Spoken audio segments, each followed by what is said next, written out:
Hello दोस्तों, आपका स्वागत है हमारे चैनल में। अगर आप पहली बार हमारा वीडियो देख रहे हैं तो सब्सक्राइब जरूर करें और लास्ट तक जरूर देखें।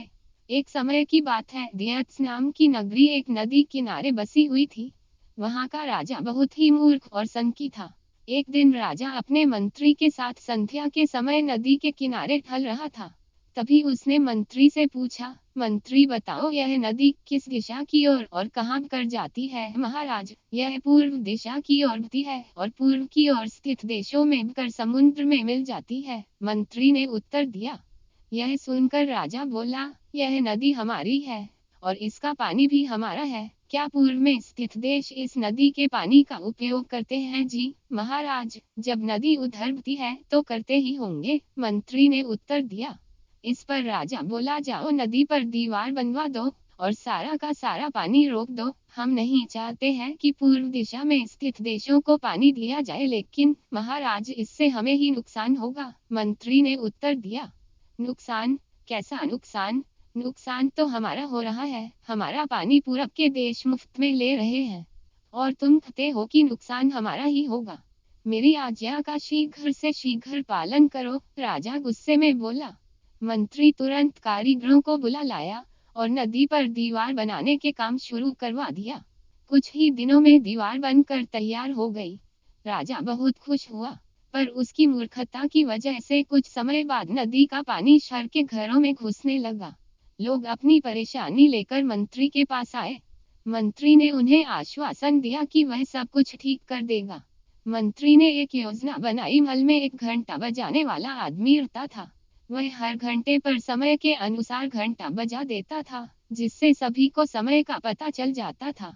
मंत्री ने उस आदमी को आदेश दिया कि वह आज रात को जितना समय हो उसका 2 गुना घंटा बजाए। आदमी ने ऐसा ही किया। जब रात के 3 बजे तो उसने 6 बार घंटा बजाया, जिसका अर्थ था कि सुबह के 6 बज गए हैं। घंटा बजते ही सभी लोग उठ गए। राजा भी उठ गया और बाहर आ गया। वहां पर मंत्री मौजूद था। राजा ने मंत्री से पूछा, मंत्री, अभी तक सुबह नहीं हुई है क्या? और सूरज अभी तक निकला क्यों नहीं है? मंत्री ने उत्तर दिया, महाराज, सुबह तो हो चुकी है परंतु सूरज नहीं निकला है, क्योंकि सूरज पूरब की ओर से निकलता है। शायद पूरब के देशों ने सूरज को रोक दिया है, क्योंकि हमने उनका पानी रोक दिया था, इसीलिए अब हमारे राज्य में कभी सूरज नहीं निकलेगा। राजा बहुत चिंतित हुआ और बोला, क्या अब कभी भी हमारे देश में सूरज नहीं निकलेगा? हम सब अंधकार में कैसे रहेंगे? इसका उपाय बताओ मंत्री। महाराज, यदि आप नदी का पानी छोड़ दें तो शायद वे भी सूरज छोड़ देंगे, मंत्री ने उत्तर दिया। राजा ने तुरंत मंत्री को हुक्म दिया कि वह नदी पर बनाई गई दीवार को तोड़वाए। मंत्री ने राजा की आज्ञा का पालन किया और कारीगरों को आदेश दिया कि दीवार को तोड़ दिया जाए। कारीगरों ने दीवार तोड़ दी और जैसे ही दीवार टूटी, सचमुच सूर्योदय का समय हो चुका था और दिव्यमान सूरज चारों तरफ अपनी लालिमा बिखेर रहा था। सूरज को उगता देख राजा बहुत खुश हुआ और मंत्री को इनाम दिया और कहा, तुम्हारी वजह से आज हम फिर सूरज को देख पाए हैं।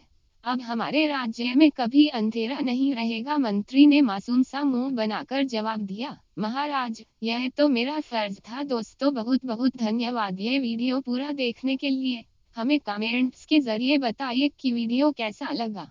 लाइक, शेयर और सब्सक्राइब जरूर करें।